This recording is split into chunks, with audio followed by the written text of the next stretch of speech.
There's a lot of good energy in here right now. Really good energy. Thank you all for being here tonight. So good evening and welcome to our Here at RISD event. I'm Ramon Tejada and I'm a faculty member in the graphic design department and now the department head of the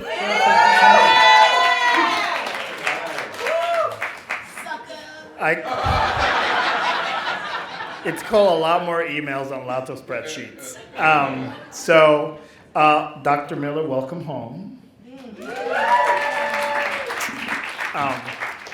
I'm going to say Dr. Miller. I don't usually call you Dr. Miller. You know what I call you, but we won't go You're there. authentic. I told you some call me, and that's just So we usually, a bunch of us call Dr. Cheryl D. Miller Auntie Cheryl. But you have to earn that. It's not for everybody. So, in the family. yes. So this evening's program will begin with Dr. Miller reading from her book Here, followed by a moderated discussion between Dr. Miller and Jess Brown. Before I introduce Jess, I want to invite you to join us immediately afterwards in the lobby for a book signing with Dr. Miller, as well as a print signing with Jack Bidon of the Bidon Community Print and Design Studio here in Providence.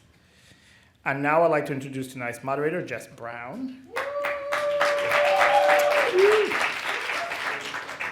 Jess Brown is a disruptor and cultural curator crafting spaces for critical conversations. Her work merges art, music, and design using historical references, pop culture, humor, and joy to tackle complex issues through a justice-centered lens. As a multi-hyphenate social impact designer, Black futurist, Afro-cosmonaut explorer, and creative connector, she makes...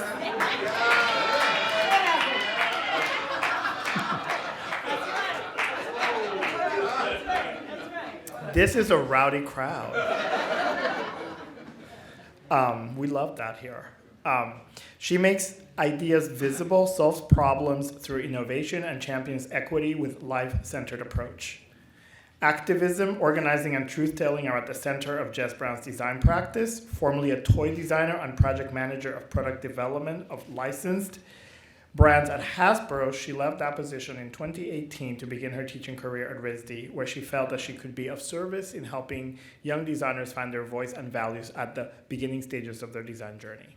She is an associate professor of industrial design, teaching courses in play and toy design for social impact, community engagement, and graduate thesis studios. She serves on the steering committees of community engagement and social equity and inclusion, where she's co-chair. So please join me in welcoming Jess Brown and Dr. Miller again.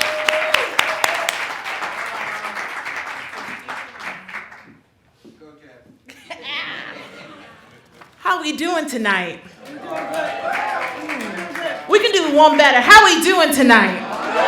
Okay, that's the type of house we got here. Tonight's what we talking about. That's what we're doing. Cheryl D. Holmes Miller is a leading voice. Ooh, that's loud. Can you hear that? Is a leading voice for diversity, equity, and inclusion in graphic design industry. Holmes Miller is an American BIPOC communications designer, writer, artist, activist, and theologian. Best known as a design justice advocate and decolonizing historian. She lectures widely, and in 2023 and 24 was a professor of graphic design, specializing in decolonizing methodologies at Art Center College of Design, distinguished senior lecturer of design at the University of Texas at Austin School of Design and Creative Technologies, lecturer at Howard University, and adjunct instructor at University of Connecticut. Holmes Miller has been awarded the AIGA Medal and a Cooper Hewitt National Design Award as a design visionary. She is a One Club Creative Hall of Fame inductee and an IBM Honorary Design Scholar. I'm trying to be like this when I grow up. Designer, activist, and educator, Cheryl D. Holmes Miller is legendary for her decades of scholarship and advocacy, and as a touchstone and conscience for the design profession. In Here, Where the Black Designers Are, Holmes Miller documents the history of and answers to the question she has been asking for decades. Where are the Black designers?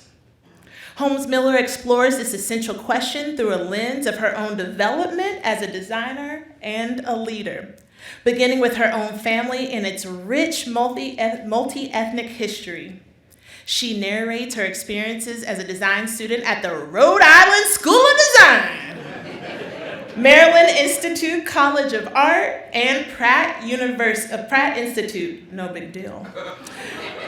Leading up to her oft-cited Pratt thesis examining barriers to success for Black designers. Holmes Miller describes the work of her eponymous studio for noted clients that include NASA, Time Inc., and the nascent Black Entertainment Television, as well as the story of her later critiques of the industry in print, magazine, and other design publications. Holmes Miller also recounts the parallel history of collective efforts by fellow scholars and advocates over the past 50 years to identify and celebrate Black designers, with a foreword by Krista Williams, president of RISD. Here, part memoir, part historical investigation, is an urgent call for justice and recognition for Black designers. Please put your hands together and show some love for Dr. Cheryl Holmes Miller.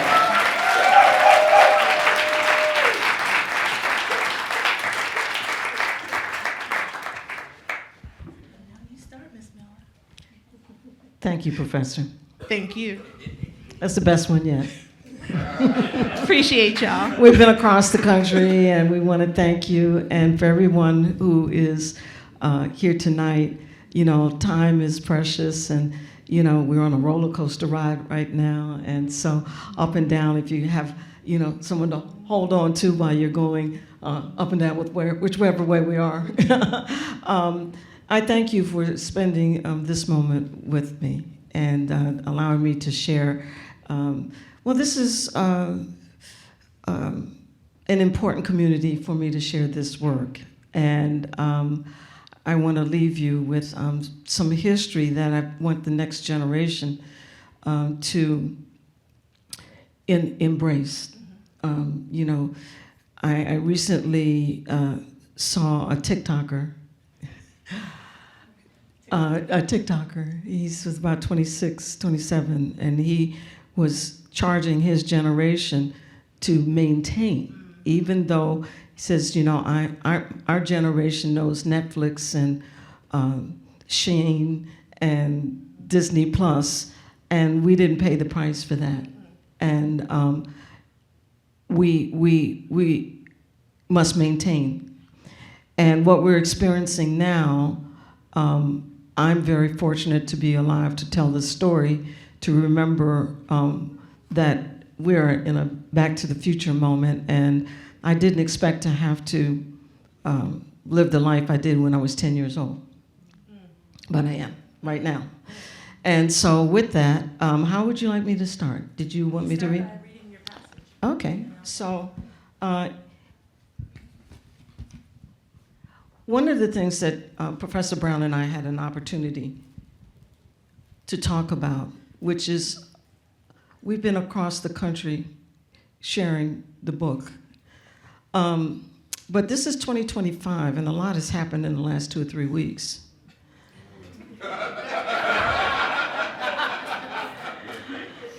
And I've had to, you know that little GPS arrow that goes around a couple of times until it, you know, and so I've had to pivot and talk about this in a new way.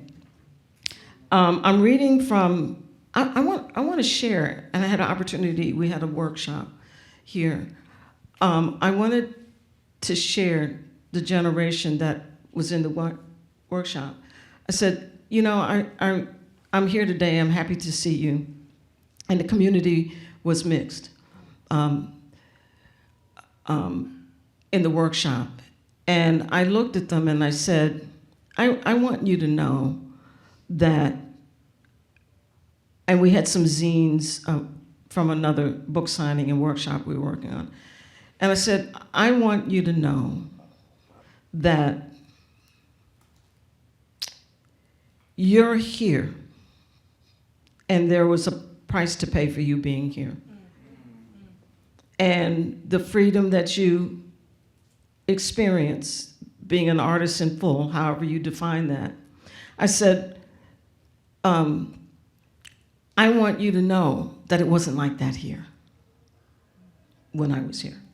When I was your age, it wasn't like that here. And I'm blessed to be alive, to be able to record a history that belongs to Rhode Island School of Design, being a leader for all aspects of diversity. We were a leader. We are a leader. We started a movement in response. And unless I'm wrong, I don't know that there's another recorded history. So where this is a historical memoir, my story and my journey and my record keeping documents how we got into this. And we have a responsibility to keep it going no matter what. That if we resisted in 1969, we'll resist now. Because that's what it means to be an artist, you know. And now it's all mixed media and collage, you know. The expression, right? And I saw something today about freedom of speech, and I didn't even want to click into it. But we have a right to make art, whoever we are, whosoever. And I don't have to name all the acronyms and this, that. If you wake up in the morning and you're called, whoever you are, you're called to make art, that's what you're supposed to do. Make art. That's a word. That's a word. Make art. And there's a history, and I'm proud to be living history. That I don't have to compile footnotes to create history and scholarship. You are the footnote. I am the footnote.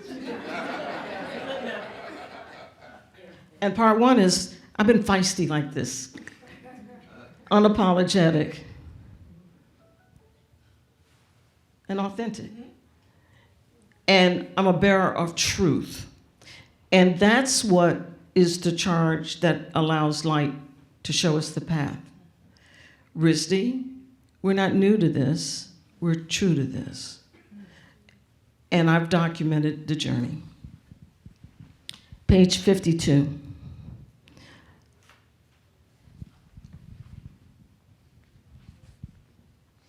Page 51. 51. America was living and breathing civil rights era tension. Kind of like exactly what we're feeling right now. You want to know what that sentence?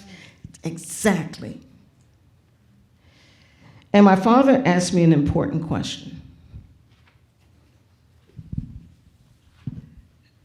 Cheryl, what's your plan for college?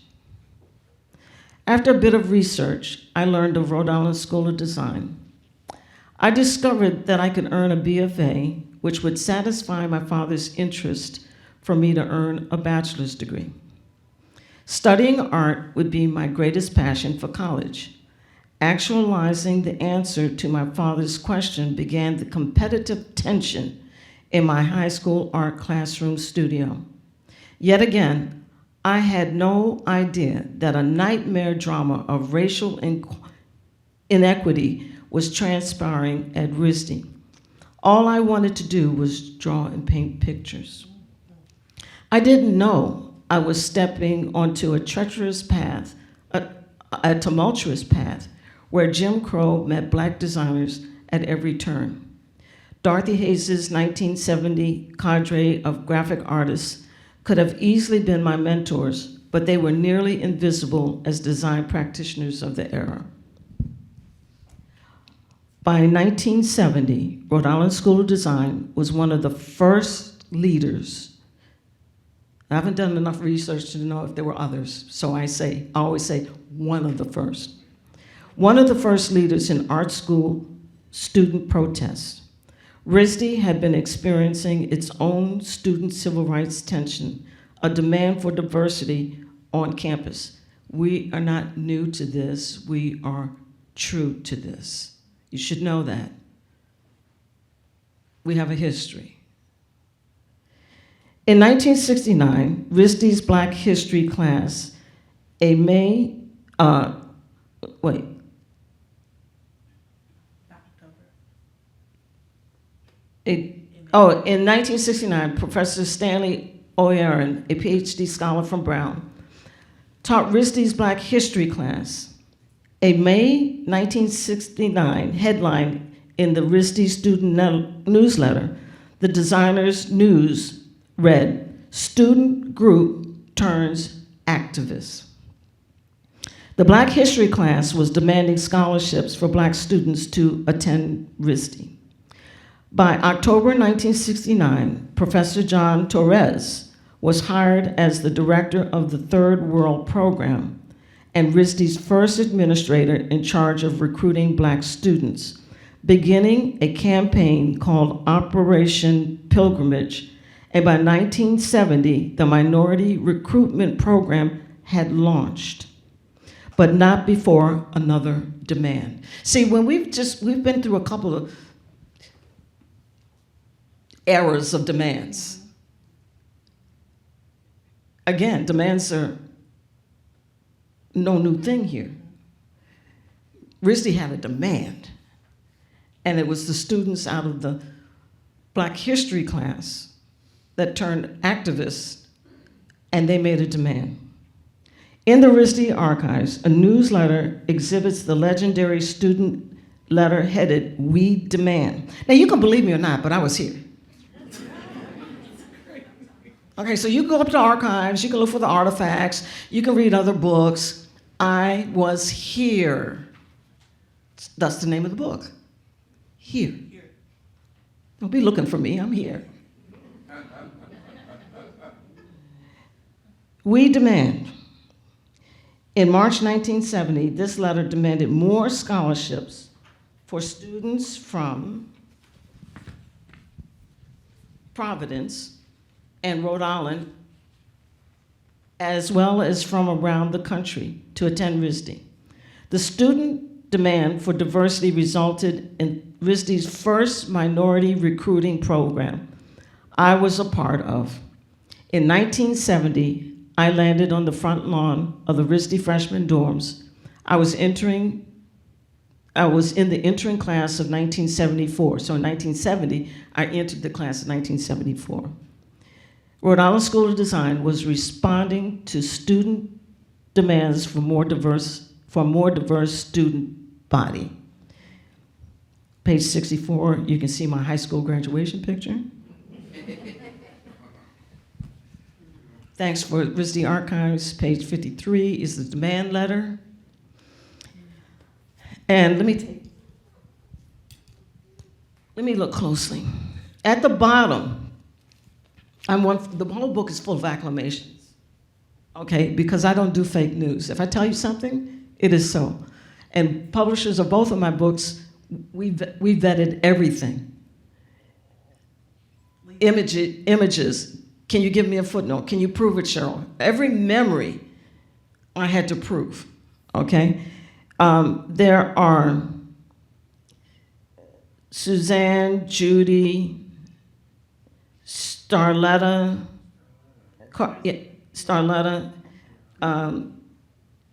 Star, Gary. There's a whole list. See, 2, 4, 6, 8, 10, 12, 14, 15, 16, 18, 20, 22, 20, almost 25 students at the bottom in Little Royal typewriter print who are part of the Black History class that turned activists, that wrote the demand letter. RISD, scholarships, first to Rhode Island students, Rhode Island High School, and to the country. John Torres was in charge, and he was here, I want to make record, he was here, and Dot Ford worked with him. We were recruited.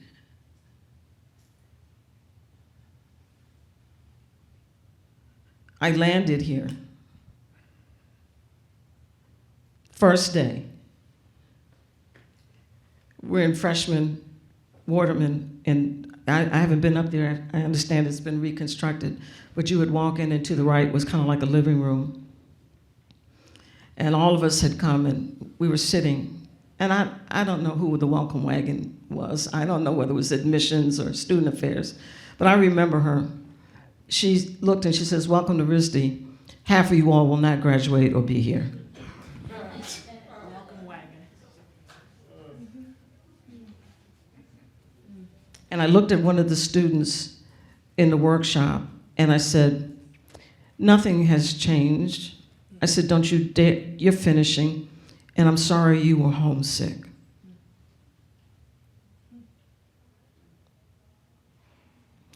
She looked at me, and I looked at her, and we had a common denominator.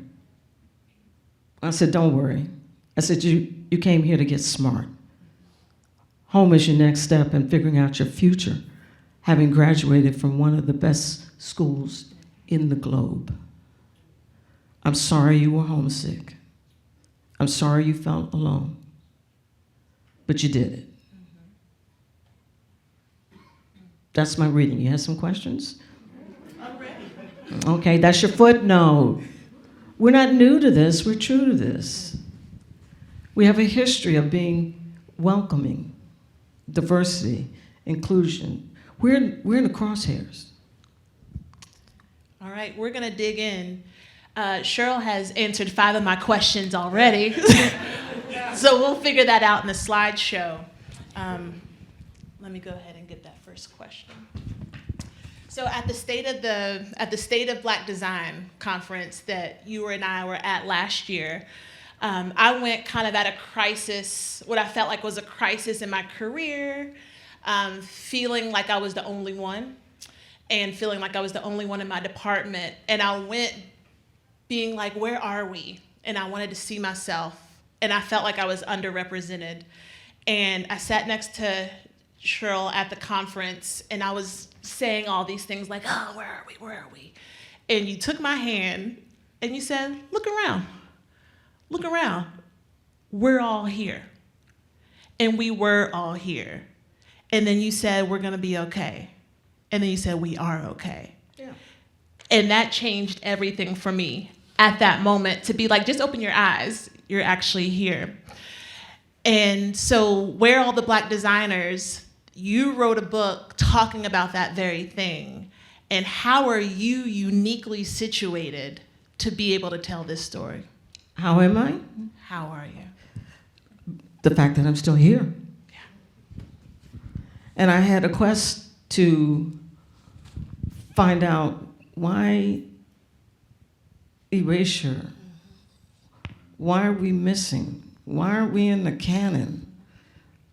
And it was my graduate thesis.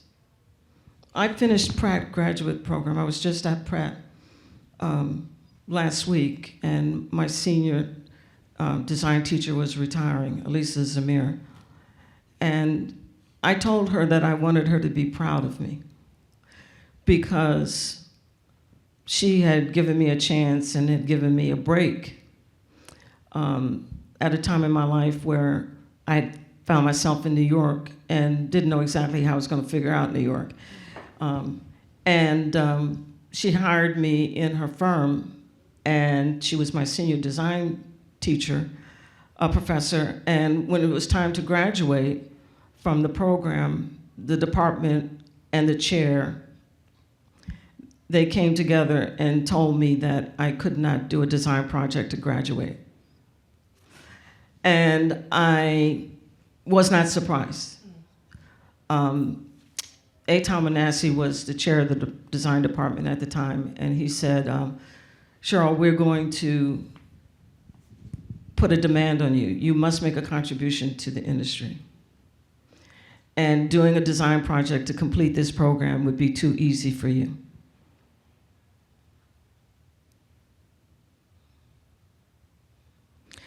You know, one of the things that we miss as Black designers is we don't have a lot of affirmation, okay, that we are good in this business. And you have to read between the lines. Okay, so, they weren't saying to me, Cheryl, you're the best designer in this program at this time. They didn't tell me that. What they told me was, you're not doing a design project to get out of this program. Like everyone else. And I'm like, okay then. So first off, I had to talk to myself. Self-care, self-talk, self-advocate. Cheryl, you're too good to just do. They're not gonna let you out of here just designing a narthex or an ID or whatever it was. I'm like, that's not gonna happen. Right. You paid the bill, you finished all the requirements and everything, and they have talked about you and said, you're too good of a designer just for us to let you design. We want more. We get it. So what did you give them? A thesis that keeps giving. And the document is here. I'm here because of a graduate thesis that began the conversation of, why are we missing? What is this about? The industry told me that my scholarship broke down the doors of AIGA. It's on their website. Cheryl Miller Design. Cheryl Miller did not know. I did not know What it was going to be. that not doing a design project to get out of grad school would make it so I'm here before you today. So now when I teach grad school or I'm a crit or whatever, so you don't know who you're going to be. Just take this time to make a contribution to yourself, to your urgency, to your mission. You'll never have this time to figure this out and graduate from whatever institution. And that's what I tell my students. I'm like, as you're doing your thesis work, you don't know where that thesis is going to carry you at all. At all. And so the rigor of that and the story of how life twists and turns and gives you life's events, I had to leave RISD. Well, I wanted to. My father died 2 weeks before my sophomore year returning. And I made a choice. I've had a chance to think about it, I chose to stay with my mom and not come back. And the deans opened up my transferring to Maryland Institute College of Art, which was an hour away from my mom. And my mom was widowed with two teenagers. And I said, I can't leave her in the mid-Atlantic. I gotta go back home. And day one, the book talks about, I walked into Maryland Institute College of Art, and the dean put my hand in a brand new adjunct John Hopkins African art historian professor, who is now the acclaimed Dr. Leslie King Hammond. And her instruction was, this kid was supposed to be in Providence. Her father died. She's in Baltimore. Take care of her. And Dr. King became my academic coach. I never had a design mentor early, okay? I've always had an academic coach. 50 plus years, Dr. King has been my academic coach. So the minute Pratt told me, no design project for you, I'll never forget, I came out of the chairs loft over in Lincoln Center and got to a payphone. Payphone, And I had a calling card, credit card, and I called Dr. King. I said, Dr. King, these people are not letting me graduate with a design project. I'm gonna have to write it. Will you be my reader, my coach? And with that, the acclaim Transcending the Problems of the Graphic Designer to Success in the Marketplace, in Partial Fulfillment, Pratt Institute, 1985. 1987, the story of how it turned into a trade magazine. And we all been running for our lives since, listen, back in the day, the magazine, oh my goodness, if you were in New York, right? That was a magazine. And so by lunchtime, if you had a subscription, they'd be on the kiosk on the streets, they would all drop, to all the design offices. And, by lunch, the magazine my phone started ringing off the hook. Before you get to that story, can I give you a segue? Because you're walking into it. All right. See, Philip, I did it. Because I was like, you're about to get into some good stuff. Okay, I'm going to throw up these dates here. The fact that you've been around for a while means that you've seen some things firsthand, as you said. Yeah. 1960, you see what I did, Bob? 1965, 1968, 1970, you just said 1980, 2020. How did these dates have significant effects on you? Well, first off, 1965, my father was, a Negro politician and government executive in Washington, D.C. We were Cadillac riding Negroes. With some low, see, you gotta be from D.C. to know what low numbers in a Cadillac mean. Came in. And I was young and always by his side in all of these places, local politics. He wanted to be mayor of Washington before home rule. In 1965, I have a letter from President Johnson. Who was next? Nixon after Johnson? After Johnson was, yes. Nixon.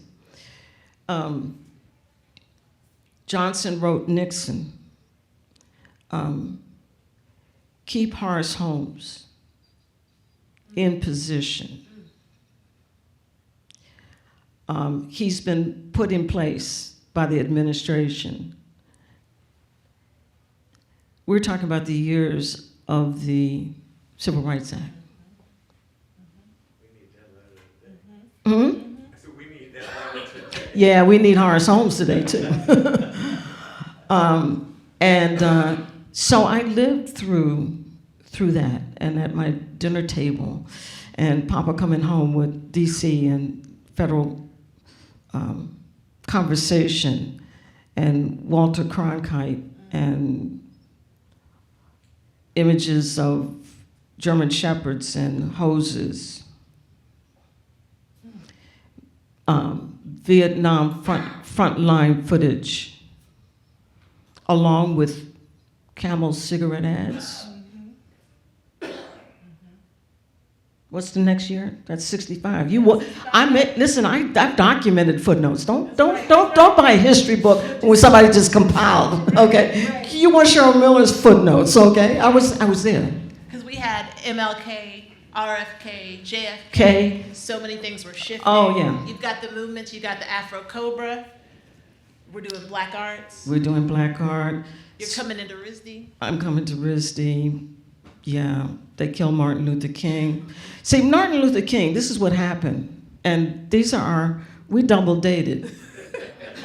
So for all of you all that know Charles and Linda, okay, who are, wonderful Providence, then, contributors, icons, epic icons, the Newtons.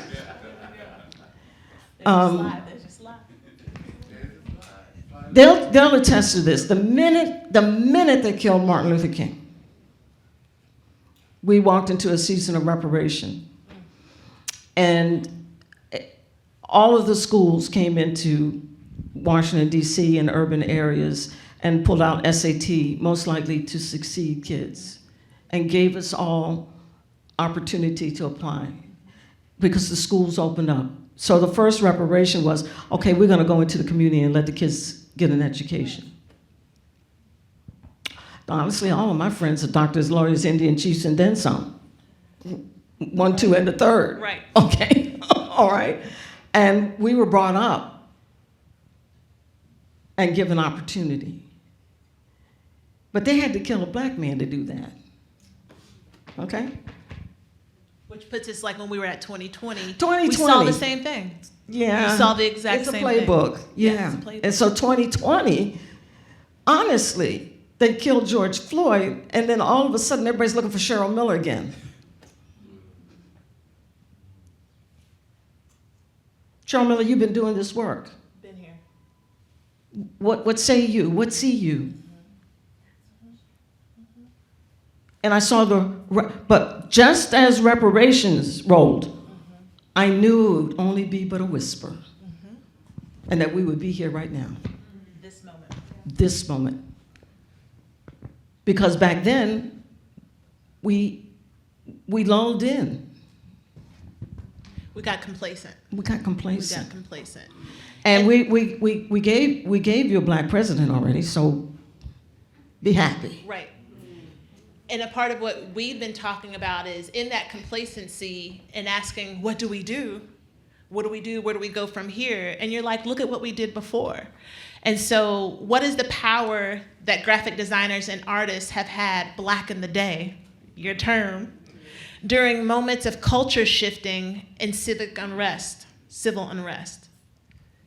So this is when we were talking about, we were at that moment in 65, we were at that moment in 2020, and it's time to bring the posters out. Oh. Listen, what I didn't know then, I know now. I'm looking for, anybody on the sound of my voice would like a special topic adjunct? We're going to be doing protest design. Let me come teach you protest design. Exactly. And what was the power? What was the power?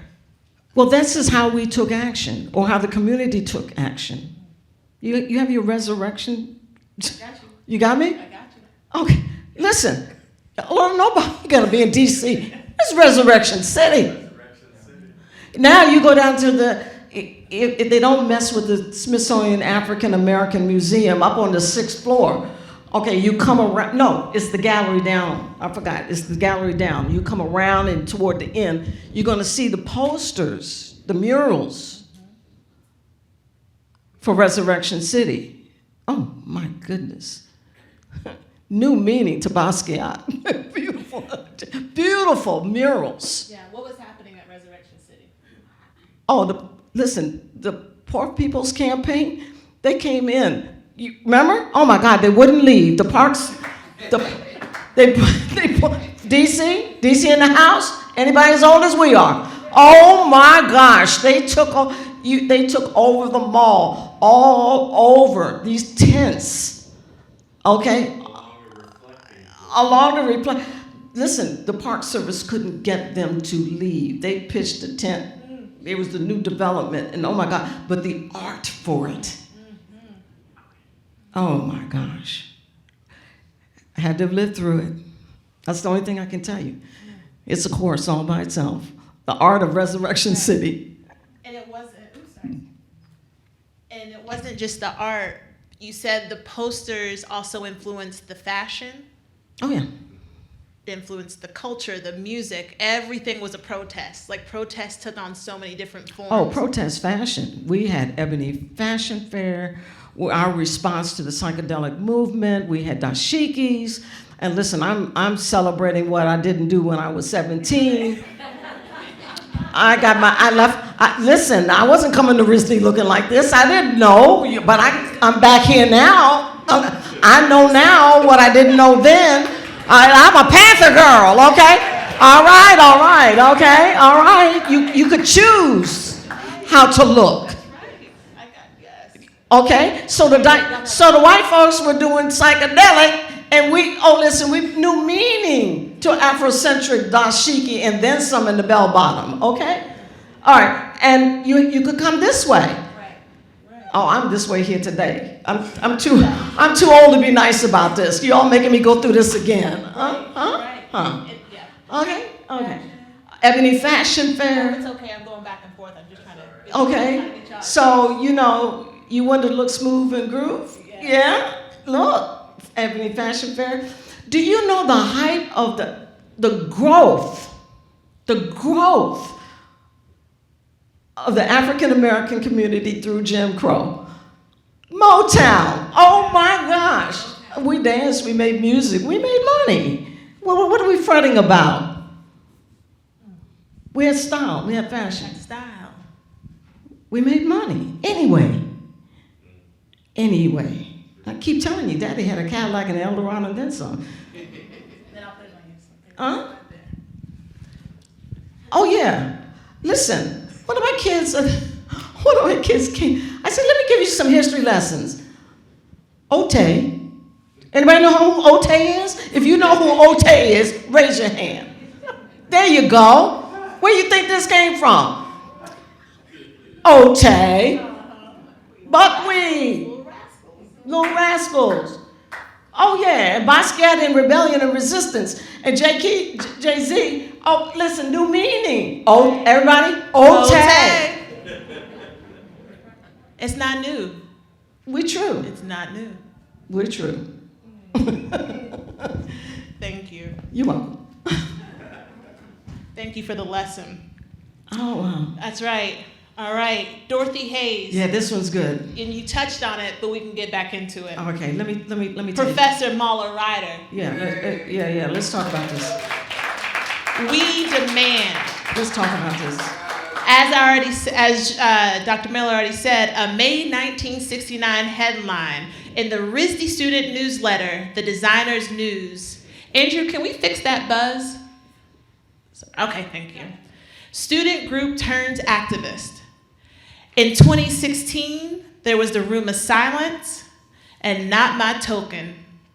What is the role and responsibility of the RISD artist and designer?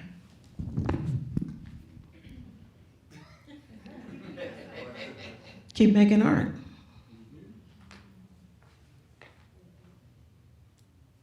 Will you say it one more time for the back of the room? For all my students who are in here? Keep making art. There we go. And I don't mean should you, would you, could you art. I'm talking about do art. That's what we do. That's what we do. That's how we take action. You know, find it and make it. Do it. They're canceling, folks, they're trying to take our art away, as we're seeing at the Kennedy Center, right? They're coming for us. And this is the root. Listen, we're the manufacturers, okay? And I'm like, oh, when I don't want to give voice to it. We make art. They already took over the Kennedy Center when we realized that we had a factory up here. Okay? Right. That's why it's important that we stop following the rules. You got to throw out the playbook. And know you had history at the end of Jim Crow. You got a history. So why should we change now? When we went through the worst of it.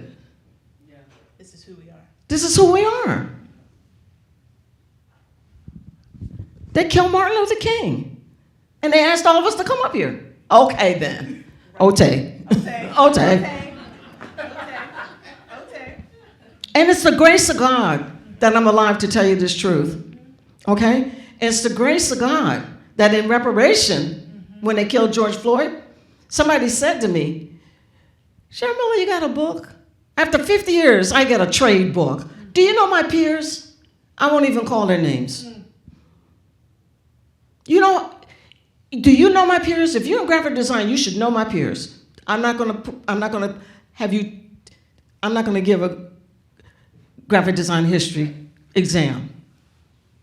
If you take any one of my peers out of New York City and put their names in ChatGPT or Amazon, you tell me how many books you're gonna see. And you don't even have, if you know graphic design and you know my peers out of New York City, you don't even have to look at Amazon. You don't even have to ask ChatGPT. You know how, and being a woman, you know how many of my peers already have books. It took me 50 years for one trade book from a major trade designer. That's that leather jacket talking. That's Yeah. And given the way we're going, it might be the last one, but this is the most important one because I tell you what happened to the black designer in the very first place. We're not in the canon. Am I scooting over? We're not in the canon because we were in slavery. The slave artisan is the first black, well, you know, Diggs says graphic designer, the bottom line, he ran the presses with the woodcut.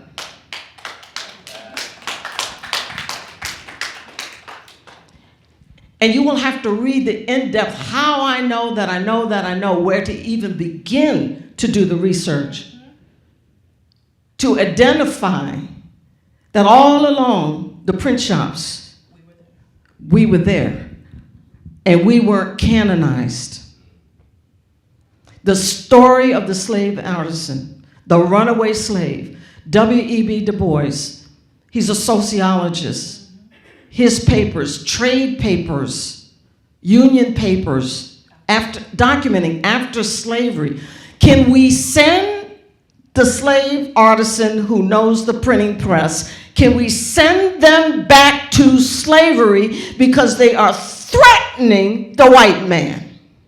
Yes. Yes. Footnoted. That's been the story. We didn't make Meggs or Jansen. Because no one canonized the slave artisan who was in the beginning of the technology that we so study and embrace. The African. And in my work, Dory Tunstall says, you must do the indigenous first. And the reason I know this is that I'm a light woman.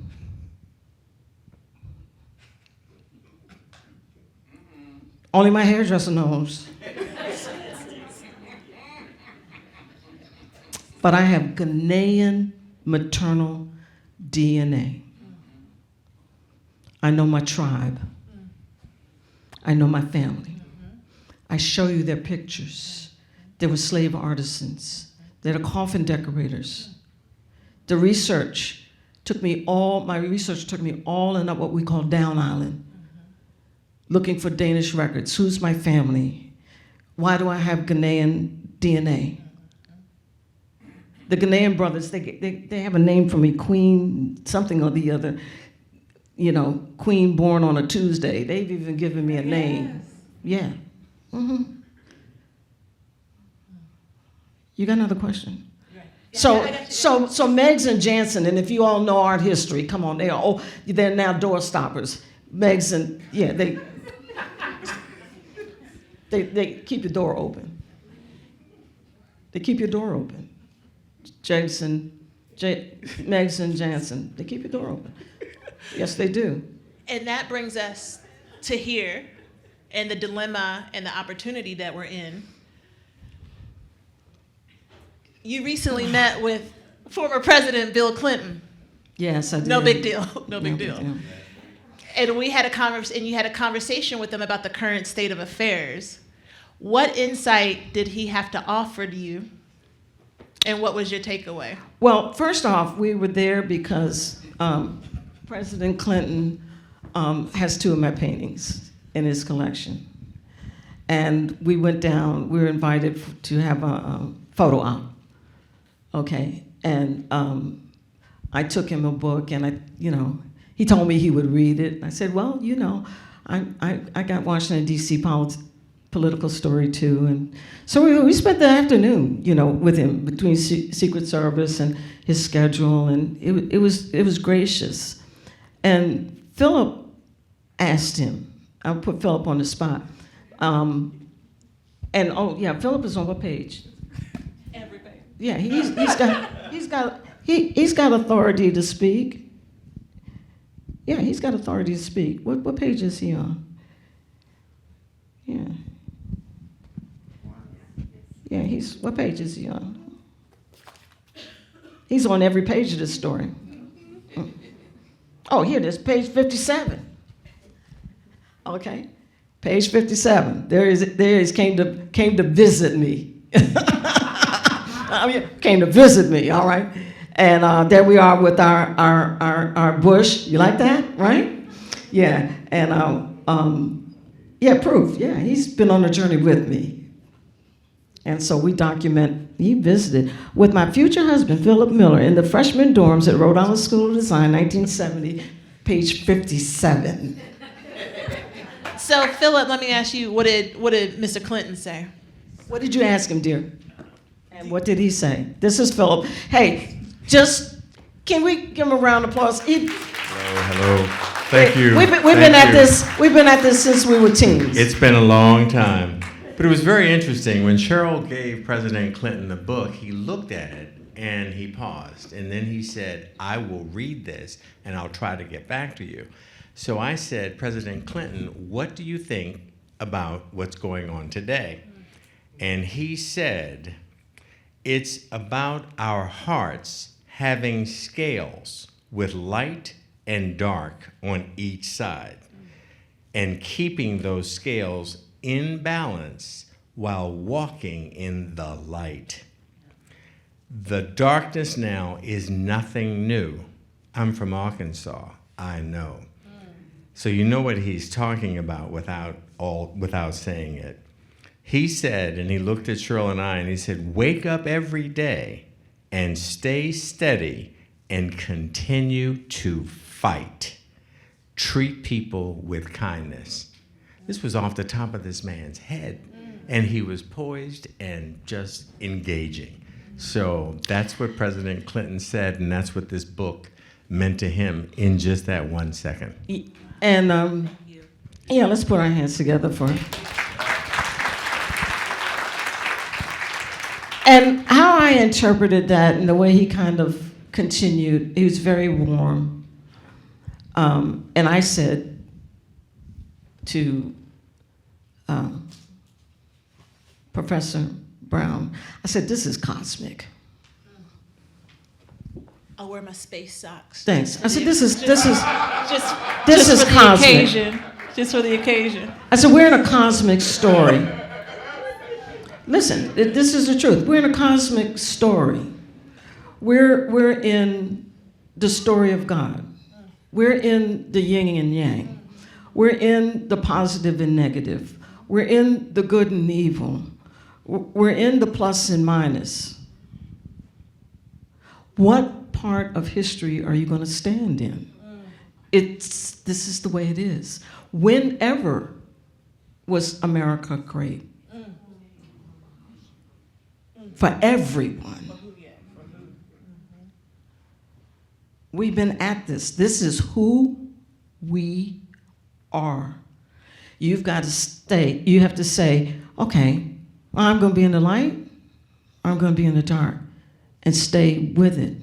And so my word to RISD is, I was there when RISD decided to walk in the light.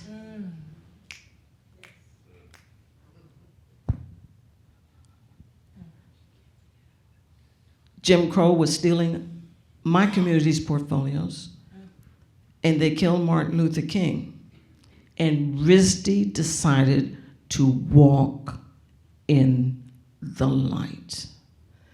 So my word is, we're not new to this, we're true to this. And we have to make art. Whosoever, each of us, whosoever will. You have a history. I was there. And that ain't nothing but a word. So that Dallas doesn't come after me, if we can hold questions, because you know she's going to talk when you're out in the lobby, right? So we're going to save questions for the lobby at the print signing. And can you talk about what's next? I wrote a history book. Oh, yes, I did.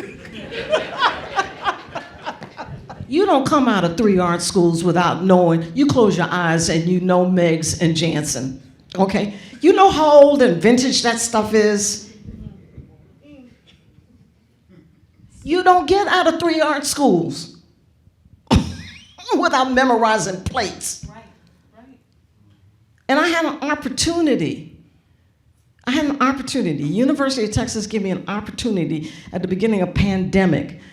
They met me and said, Cheryl, would you like to teach a class? I said, yeah, I sure would. And I said, I'm going to teach the canon my way. My responsibility as a designer is to teach the canon. I know Swiss and German. Trust me, I know. Bauhaus history, I've lived 3/4 of it. I'm 72 years old. And 3 of the top outranked schools in the North America say Cheryl D. Miller has a certificate of something. I know the canon. And I know that every designer walking out of North American schools must know the canon. You will never, ever, ever, ever hear me say that you don't need to know the Swiss grid system.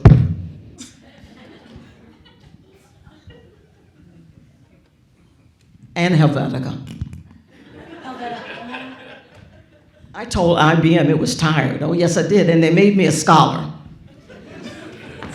It's all over the internet. Truth telling. Truth telling. I'm like, what do you, oh, Chris Red asked me, right in the middle of Zoom land, Cheryl, what Confederate statue do you want to take down? It's all over the internet, okay? I said, I want to take down Paul Rand look. It is the look of my oppressor. I didn't say that look didn't look good. I said the men who were in charge of it were my oppressors. You, IBM, you're my oppressor. I'm trying to make it. Pay me.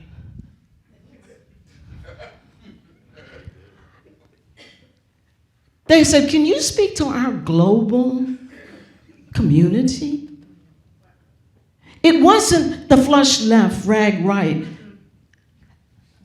white space Helvetica, United Healthcare blue. That didn't get on my nerves. It was Paul Rand and Gleiser and all of them that wouldn't let anybody in. And then I went around the internet saying, why did Milton Glaser get all the black work? How did he get Mahalia Jackson poster Easter in New York City? That ain't fair. And Dorothy Hayes and her 49, I tell you, they came up here. The show is here, it's recorded. They're around New York City asking the question, why is Milton Glaser getting all the work? Hold that book up. I wrote a history book. There we go. There we go.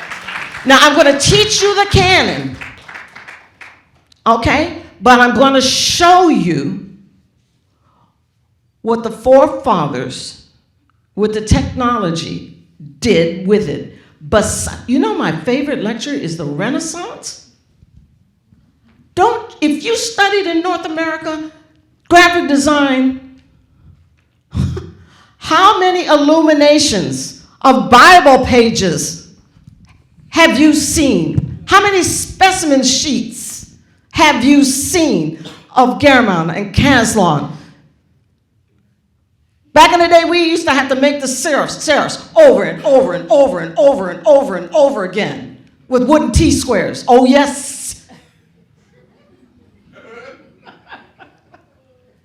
And I designed the image on the front in AI. You got to, design doesn't change, technology does. You have to keep up or get left behind. I started in this business with magic markers. Oh, yes, I did. I was raised on gouache. Oh, yes, I did. To be around when the magic marker was technology? That's wild. That's a wild sentence. Now, see, So- I'm gonna let you tell my age. Would you No, ask I me? didn't say that. No, but I'm saying, what's the last thing you just asked me? What is, right? She set it up, I dunked it. So how are you breaking the canon with this? Okay, so like for example, the Renaissance. All right. Oh, you know, I was talking about the specimen sheets. Oh, God. All of the books. Come on, you all been there with me, you know? Bible pages, Book of Psalm, Common Prayer, you know, seraph this and seraph that, and, you know, Gaudi and this, that, and the third. They didn't also show you the business of tobacco branding. You know what tobacco branding is? In this book. Wait a minute. Oh, I'm going to give you a lesson. Tobacco branding. What is it? Thank you. The same technology, the same selling tobacco brand, imagery, strategy, made in America. No, from London. Made from Britain in America. Your imagery, your woodcut, your lithography, the white slave master or captain, boat captain, on the bags with the slave. Made in Britain. Your colonizers had two businesses, graphic design technology and stealing and making business out of Africans. So I show you the woodcuts. I show you the tobacco branding. And how the information went around the world. Yeah. So I'm going to show you how Caslan was used. Runaway slaves and selling slaves and tobacco branding. And, the post office cards. Oh, God, your U.S. Post Office. All kinds of stuff where your favorite Caslan was used to sell Africans and then some. And I was invited to make a textbook for my class. I want to celebrate. I'm always one for acclamation. My co-author is here. Would you just barely stand up?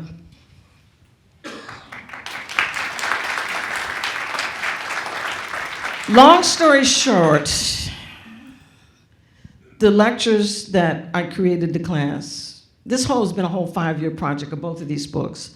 The University of Texas ultimately gave me a writing E.W. Doty Professor Fellowship to write, gave me a graduate student, they paid her tuition, asked me not to teach anywhere, paid me about 3 times as much so that I could disengage from other assignments. And we did all of the research, all of the transcribing all the lectures, getting everything together, 2 book proposals, and I got 2 book deals.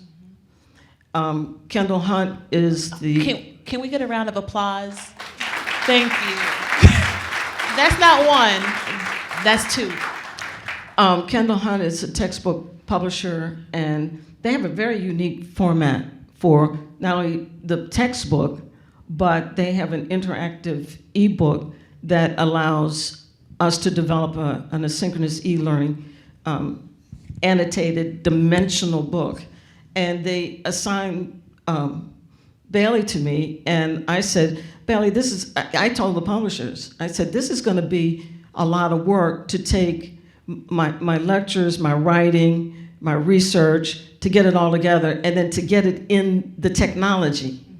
Okay, so not only was it just print, I could have I'm a publication designer, I could have printed the thing myself. The depth of this is that the book has an interactive, and so the annotation out, plus one of the things that I had become bound to was academic usage only because of the research. So having Kendall Hunt had to vet all the images, we made it commercial. Okay, by going to this textbook publisher, and they assigned Bailey. And so when we were doing the contracts, I said, I know what this is going to take. Okay, no, you're just not an editor with me with this. We're going to make you co-author because I can't spend a whole nother lifetime to figure out the technology, write it into this particular ebook technology format for asynchronous learning or self-learning or whatever, you know. And so the book, you can get the textbook with this dynamic, and then it's got a scratch code which allows you access to the ebook. And the ebook, it annotates out into further discussion. So Bailey did all of that, you know, taking, getting this content into this format that gives it dimension and then authenticity so we could make it commercial. Okay, and I'm really proud of our work together. I'm proud of this. I couldn't have done it without Bailey. She knew, you know, this is not her first textbook, but this is her first textbook with Cheryl Miller. And so it is dynamic, and it follows 15 weeks of the way I show you the canon. I don't disrespect the canon, because you cannot be a designer without the canon. You'll never hear me say, I don't like the canon, I love the canon. You come to my house, it's mid-century, you know? And so with that said, the book, the textbook, and then, you know what, I'm bold enough to say, people send me history books. People send me history books all the time, you know, or they're promoting new history books. I said, you know what, I'm not gonna read your history book unless you read mine. When you read mine, I'll read yours. Don't send me to review any trade history book. I'm not interested. Unless you read mine. You read mine, I'm gonna read yours. I'm not gonna only now read yours only because you're the only one getting published. And are you in that book? Am I in this book? No, it's like, and are you in those books? Oh yeah, my first question is, when I see these brand new history books, anybody in my community in the anthology? If not one of the Black design scholars that are one of my friends, or maybe somebody, because I always find out, oh, I don't say that I know every Black designer or scholar, but I know the top ones who are writing. Any of my friends in the essay? If none of my friends are in the essays, in the anthologies, all the books, no, I'm not interested.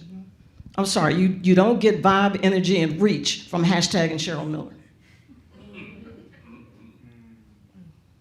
Don't send me one of those books, not interested, because I already know them with my eyes closed. No. Dr. Miller, I have to end it there. Oh. I know. I am so sorry. Like, we could keep going. We could. Go. Put your hands together for being patient with me. Woo. Everybody together like they do in mega church. We're not new to this. We are true to this. Thank you for... Rizdi, you started this. You made this. You made this possible and happen tonight because you were there then with Jim Crow and when they killed the first Black man. I need you to know that. Keep going. One more round of applause.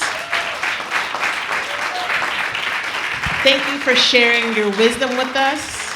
Thank you so much. I'm appreciative, Rizdi. Thank you for providing a legacy for us in these textbooks and canonizing this for long after you're gone, so that we don't have to keep asking ourselves. Questions. No, and Where? Yeah, I want to leave you with, we were in slavery and Megs didn't pick us up, okay? That's the bottom line, okay? Okay, that's it right there. Megs didn't pick us up because we were in slavery. Okay, all right, there. Okay. As Ramon mentioned, Dr. Miller will sign her books in print, created by the extraordinaire Mr. Jacques Bidon of Bidon Community Print and Design Studio here in Providence. Let me explain, Jacques. All right, in the back of the book, there's a picture. Hold this one.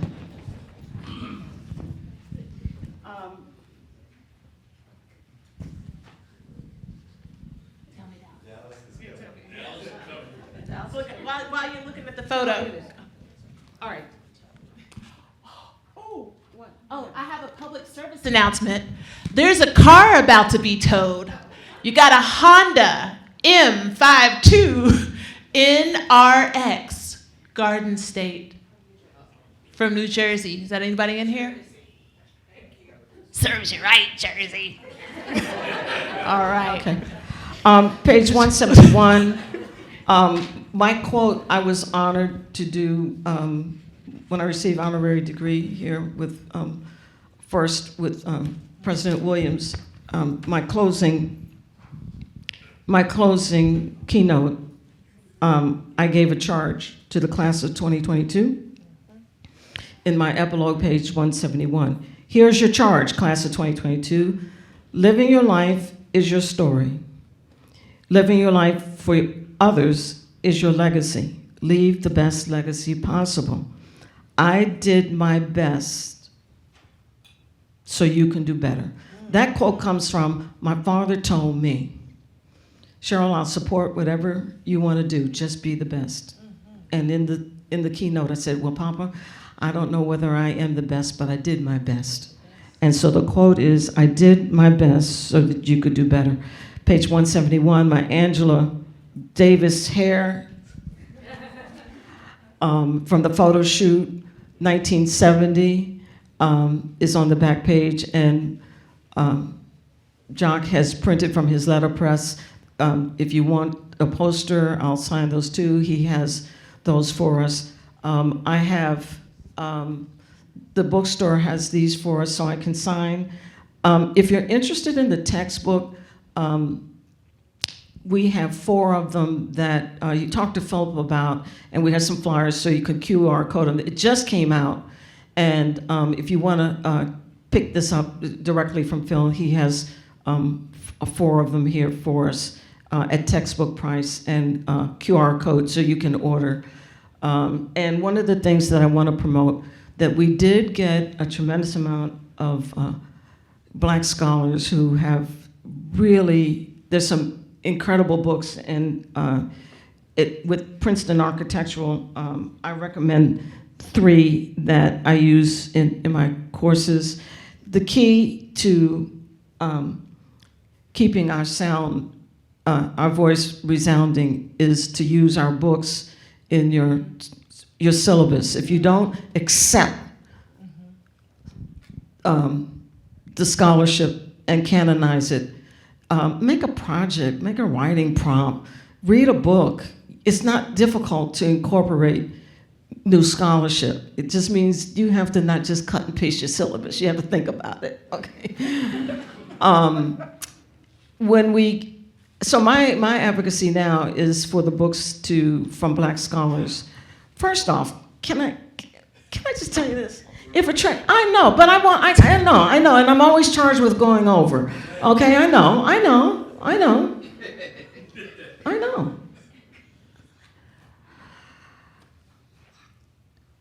If there's a Black scholar that has been published by trade, MIT, Princeton, Princeton Press, or any of them, okay?